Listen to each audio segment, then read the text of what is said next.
আসসালামু আলাইকুম। টাকার জন্য নিজের শরীরটাকে বিক্রি করে দিলেন আপনি, অদ্রিজা। আপনাকে অন্তত তেমন ভাবিনি আমি। কিন্তু সুন্দর লালসাগ্রস্ত শরীরের অধিকারী রূপবতী নারীকে ভালোবাবা বোধ হয় উচিত হয়নি আমার। রাইট অদ্রিজা?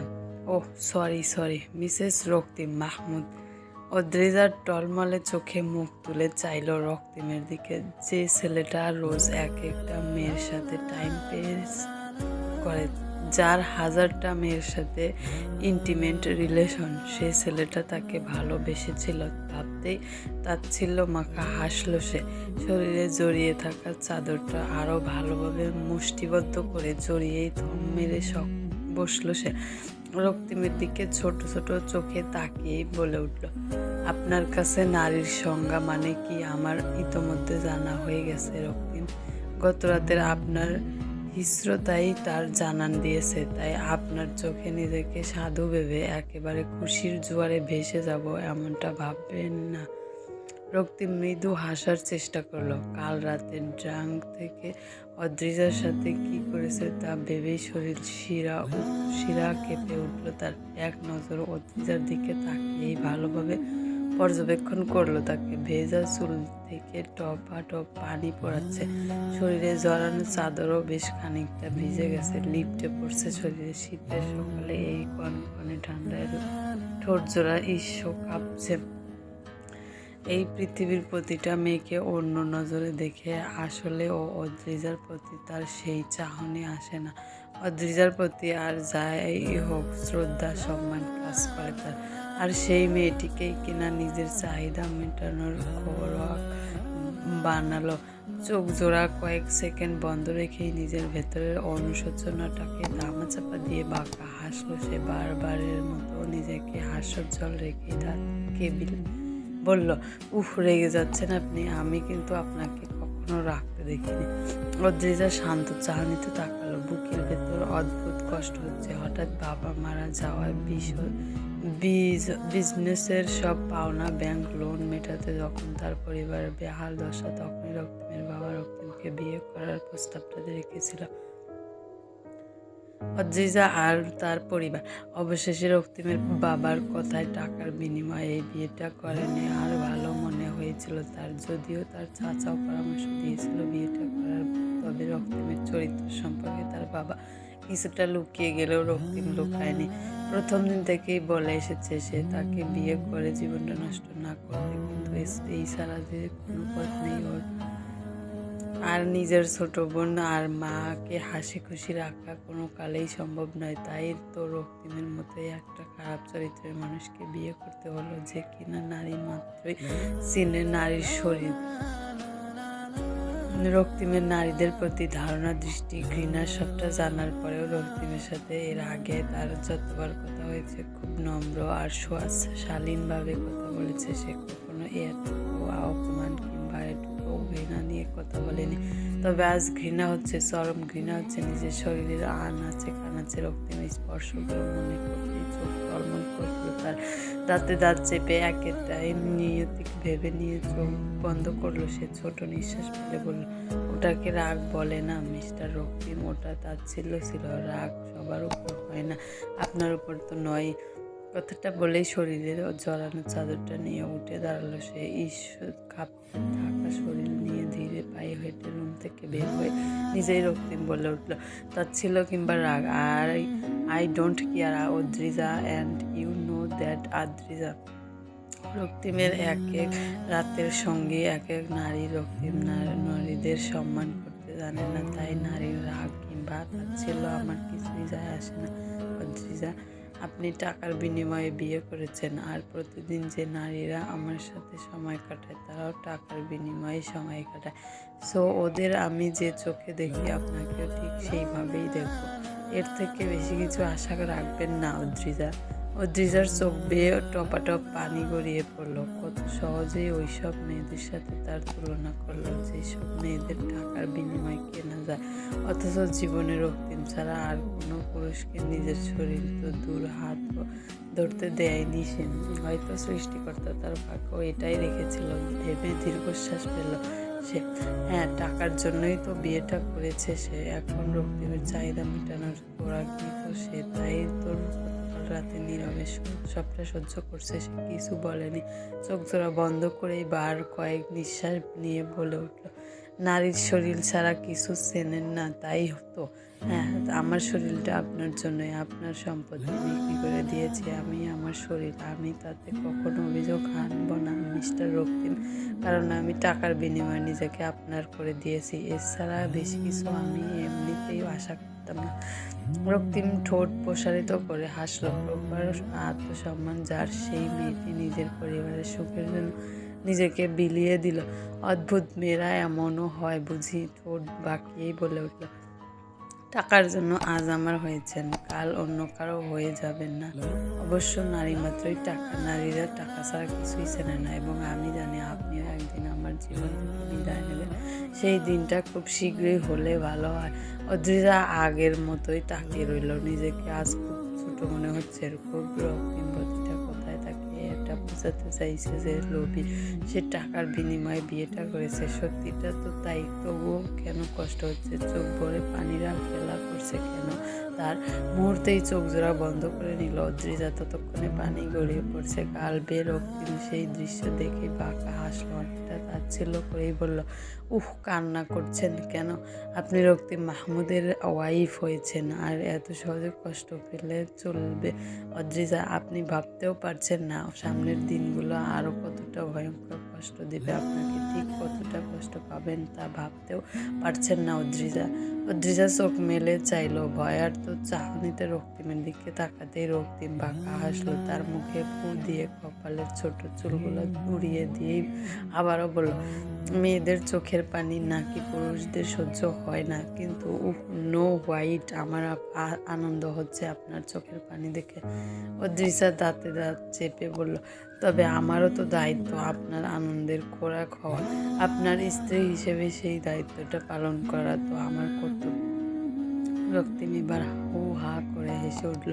অদ্রিজার থেকে দু পা পিছিয়ে বলল, স্বামী স্ত্রী এসব সম্পর্কে আমি বিশ্বাসী না, কখনোই বিশ্বাসী ছিলাম না। তাই প্লিজ কখনো আমার স্ত্রী হিসেবে নিজেকে সম্বোধন করবেন না অদ্রিজা। কথাটা বলে আর এক সেকেন্ডও দাঁড়ালো না রক্তিম। জোর কদমে পা ফেলেই দ্রুত রুম থেকে বেরিয়ে গেল। আর অদ্রিজা তার যাওয়ার দিকে তাকিয়ে রইল। নারীর প্রতি তার এই ঘৃণার কারণ খুঁজে না পেয়ে হতাশ হলো না, সাথে নিজের প্রতি সম্মান, একরাশ ক্রোধ আর রাগ। দিহান ক্লাসের সবগুলো নোটস নিয়ে হন্তদন্ত হয়ে ছুটতে লাগলো। পেছন থেকে নেহা শতবার ডাকলেও কোনো জবাব দিল না সে। কোকড়ানো চুল, চোখে কালো মোটা ফ্লোমের চশমা, লম্বা চওড়া শরীরে সিল্কের শার্ট। হন্তদন্ত হয়ে তিন রাস্তার মোড়ে এসে স্থির হয়ে দাঁড়াতেই পেছন থেকে দৌড়ে আসলো নেহা। দিয়ান মিনমিনিয়ে চোখ তাকিয়ে বিরক্তিতে কপাল কুঁচকে নিল, দাঁতে দাঁত চেপে বলে উঠল, কি সমস্যা তোর? আমার পিছু পিছু ছুটে চলেছিস কেন তুই? নেহা দু পা বাড়িয়ে জোরে জোরে শ্বাস ফেলল।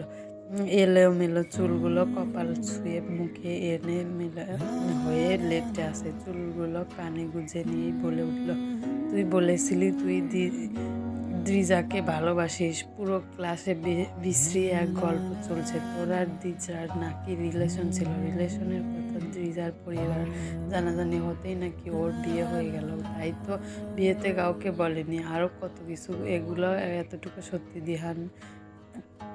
দেহান বিরক্তিতে কপাল আরও কিছুটা কুঁচকে নিল। তারপর বলল, তো? নেহা আবারও বলল, তো? তো মানে দ্রিজার শ্বশুরবাড়ি বা ওর স্বামী কারোর কানে এই কথাটা গেলে ওরা কি ভাববে জানিস? বুঝতে পারছিস তুই? অথচ আমরা সবাই জানি দ্রিজা কেমন মেয়ে। ও তো তুই ছাড়া কোনো ছেলের সাথে কোনোদিন কথাও বলেনি। দেহান ছোট শ্বাস ফেলল, তারপরে ঠোঁট টেনে হাসলো। নেহার দিকে এক নজর তাকিয়ে বলল, কথাটা দ্রিজা নিজেই বলেছে সবাইকে। ওকেই জিজ্ঞেস করব এসবের মানে কি? আমি ওখানেই যাচ্ছি। বন্ধু মহলে সবার একই প্রশ্নের সম্মুখীন হতে হতে বিরক্তি হয়ে গিয়েছি, তাই তোর সাথে একটু বিরক্তি নিয়ে কথা বলেছি, এছাড়া কিছু না। দ্রিজার যেহেতু বলেছে সেহেতু ওর জন্য তোর এত চিন্তা করা লাগবে না। দেহানের কথাটা শেষ হতে না হতেই নেহা বলে উঠল, আমিও যাব দিহান, ড্রিজার থেকে শুনতে চাই আমিও সবটা। দিহান ক্লান্ত চাহনিতে তাকালো। মধ্যবিত্ত পরিবারের ছেলে সে। সকাল থেকে রাত পর্যন্ত 4টে টিউশনি করে, আবার কোচিং করাতে হয়। পুরোটা সময় তার ব্যস্ততার মাধ্যমে কাটে, তবুও মুখে চোখে তার কখনো এটুকু ক্লান্তির চাপ দেখা যায়নি। কিন্তু আজ দেখাচ্ছে, বড্ড ক্লান্ত দেখাচ্ছে। হয়তো আকস্মিকভাবে ভালোবাসার মানুষটার অন্য কারো হয়ে যাওয়ায় খবর শুনেই ছোট শ্বাস পেলেই নেহার দিকে তাকিয়ে মৃদু স্বরে বলল, আমি একা যেতে চাইছি নেহা, তুই পরে দেখা করে নিস। তাছাড়া আমি সবটা জানলে তোকে অবশ্যই জানাবো। প্রতি উত্তরে নেহার থেকে কোনো উত্তরের প্রত্যাশা না রেখে কয়েক পা বাড়িয়ে সামনে গিয়ে দাঁড়ালো দিহান। একটা রিক্সা ডেকে নিয়েই রওনা দিল নিজের গন্তব্য। মনে তার হাজার প্রশ্ন। এভাবে একদিনে অদ্রিজার বিয়ে। এখনো মস্তিষ্ক বিশ্বাস করতে চাইছে না কথাটা, কিছুতেই না। মাথায় যখন এক ঝাঁক চিন্তা, ঠিক তখনই নিজের মোবাইলটা বেজে উঠল। দিহান হাতের মোবাইলের দিকে তাকিয়ে দীর্ঘশ্বাস পেল। ওপাশের মানুষটা অদ্রিজা জেনেও কলটা রিসিভ করতে মন চাইল না তার, কিছুতেই না। অন্যদিন হলে ঘটনাটা অন্য কিছুও ঘটতো। অদ্রিজার কল পাওয়া মাত্রই কথা বলার তীব্র আকাঙ্ক্ষা ফোরাতে কল রিসিভ করে অদ্রিজার প্রতি জন্মেছে তার রাশি রাশি অভিমান, ক্ষোভ, যা ক্ষণে ক্ষণে বেড়েই চলেছে আর বিষিয়ে তুলছে তার মনটাকে। তখন সন্ধ্যা পেরিয়ে রাত 9টা। নিজের মোবাইলে মায়ের 15টা মিসড কল দেখেই মৃদু শ্বাস ফেলল অদ্রিজা। এই বাসায় সে ছাড়াও 3জন মানুষ, অথচ কেউ কারোর সাথে তেমন কথা বলে না।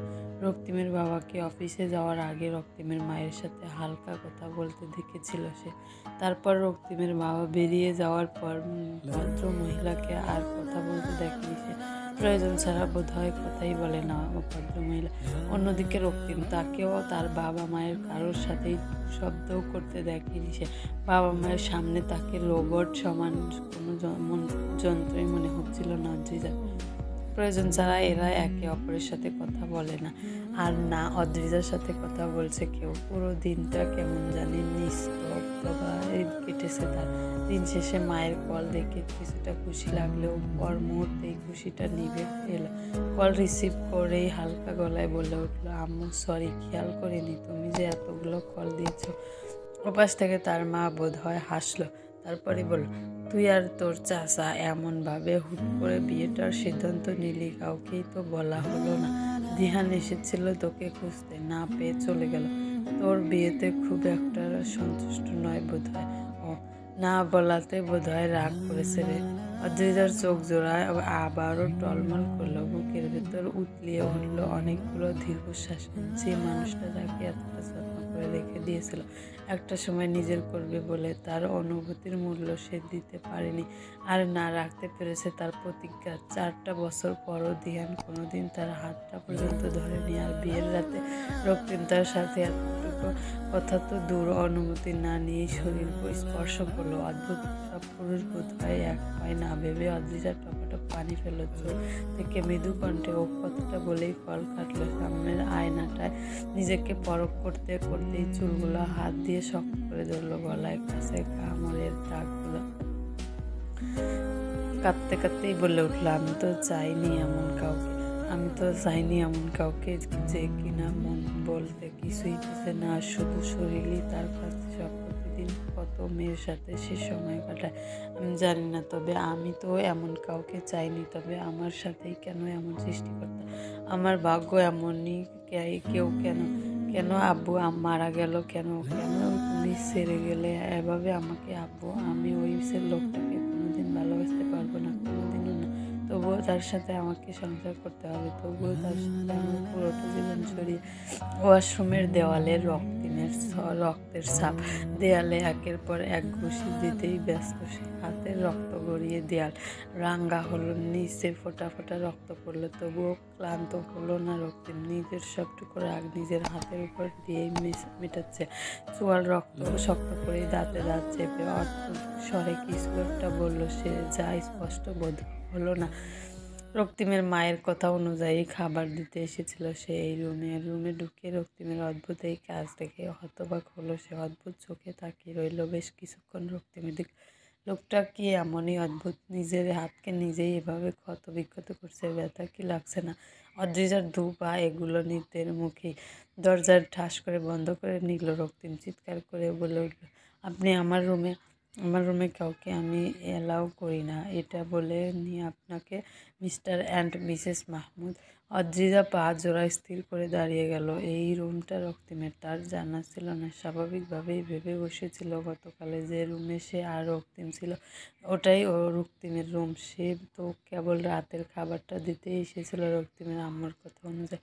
এই রুমে ঢোকা যে নিষেধ আছে তা তো জানতো না। ছোট ছোট শ্বাস ফেলেই বলল সে, না বলিনি, আমি জানতাম না আপনার এই নিষেধাজ্ঞার কথা, আর এটাও জানতাম না যে এটা আপনার রুম। আমি তো অদ্রিজা বাকিটা বলতে পারলো না। ভেতর থেকে বেরিয়ে আসলো রক্তিম। চুলগুলো ভেজা, টপাটপ পানি গড়াচ্ছে কপালে, ধবধবে সাদা, লম্বা চওড়া শরীরে, কোমরে একটা তোয়ালে পেঁচানো, কেবল চোখজোড়া অসম্ভব রকম লাল হয়ে আছে তার। চোয়াল শক্ত রাখা সেই মুখটা অদ্ভুত ভয়ঙ্কর দেখাচ্ছিল। অদ্রিজা সেই মুখ চাহনিতে এক নজর তাকিয়ে দ্রুত নজর সরালো। চোখ নামিয়ে রক্তিমের হাতের দিকে তাকিয়ে কেঁপে উঠল সে। রক্ত এখনো গড়াচ্ছে, টপাটপ করে পড়ছে ফ্লোরে। সঙ্গে সঙ্গেই অদ্ভুত স্বরে বলে উঠল, অদ্রিজা আপনার হাত। রক্তিম বাঁকা হাসলো। হাত থেতলে গেছে, রক্তগুলো টলমলে হাতে খেলা করছে। হাতটা এক ঝাড়া দিতেই রক্তের ছিটে পড়ল দেয়ালে। দাঁত কেলিয়ে বলে উঠল, কি আর নিচ্ছেন নাকি? অদ্রিজা মুখ কালো করলো, মৃদু সুরে বলে উঠল, আপনার খাবারটা দিতে এসেছিলাম। গুড, টেবিলের উপর রেখে চলে যান। আর শুনুন, আর কখনো এই রুমে ঢুকবেন না। সুযোগ পেলেও ঢুকবেন না, কখনোই না, মনে থাকবে? অদ্রিজা মাথা নাড়ালো, যার অর্থ তার মনে থাকবে। দু পা পিছিয়েই খাবারটা টেবিলে রাখতে রাখতেই পুরো রুমে এক নজর চোখ ঘোরালো সে। পুরো রুম এলোমেলো, ফ্লোরটাও জামা কাপড়ের অগাছালো স্তূপে পরিপূর্ণ। জানালার পর্দায় ময়লা জমেছে, বিছানার চাদরটাতেও ময়লা গভীরভাবে। পুরো রুমটা ভালোভাবে দেখতে দেখতেই কল বাজলো রক্তিমের রুমে। অদ্রিজার অবস্থিতটা পুরোপুরি ভুলে বসেই সে কল রিসিভ করে বলে উঠল, hello baby, how are you. পুরো বাক্যটা কোনো পর্যন্ত পৌঁছাতে না পৌঁছাতেই ঘুরে তাকালো অদ্রিজা। রক্তিমের চাহনিতে তার বিশেষ একটা প্রভাব পড়ল না। সে নির্বিকার ভাবে কথা বলতেই থাকলো ওপাশে তার কোনো এক প্রেমিকার সাথে। পুরো রুমে যে অদ্রিজা নামের কোনো একটি মেয়ে তার কথাগুলো পুরো মনোযোগ দিয়ে শ্রবণ করছে, তার বিশেষ একটা পাত্তা দিল না সে। বরং রুমে যে আদৌ কেউ আছে তাই বেনামূল ভুলে গেছে। ফোনটা ছুঁড়ে মারল নোংরা বিছানার চাদরের এক পাশে। অদ্রিজার দিকে তাকিয়ে বিরক্তি নিয়ে চিৎকার করে বলল, বলেছিলাম না চলে যেতে? কথা কানে যায়নি আপনার? অদ্রিজা কেঁপে উঠল। এতক্ষণ অন্য এক নজরের সাথে শান্ত ভঙ্গিতে প্রেমালাপ করা লোকটাই হঠাৎ ভয়ঙ্কর হয়ে উঠল। লাল টকটকে চোখ জোড়ায় কঠোর নজর নিক্ষেপ করতেই ঈষৎ কেঁপে উঠল অদ্রিজা। ঠোঁট চেপে কিছু বলার আগেই রক্তিম আবারও চেঁচিয়ে বলে উঠল, বলেছিলাম আমার রুমে কাউকে এলাও করি না। আপনি জোরপূর্বক ঢুকে পড়েছেন, আমি আপনাকে তাও কিছু বলিনি। আপনার জায়গায় অন্য কেউ থাকলে তাকে কতটুকু সাফার করতে হতো তা আপনার জানা নেই। অদ্রিজা বোকার মতো তাকিয়ে রইল। রক্তিমের হঠাৎ চেঁচানোতেই কিছুটা ভয় পেয়ে ছোট ছোট নিঃশ্বাস ফেলল সে। 2-1 মিনিট নীরব থাকার পরই কথা বলার সাহস পেল সে। তারপর চারদিকে আরেক নজর তাকিয়ে মৃদু কণ্ঠে বলে উঠল, আপনার হাতটা ব্যান্ডেজ করিয়ে নেওয়া প্রয়োজন রক্তিম। আমি ফার্স্ট এইড বক্স, হৃদয় নিবাসে তুই।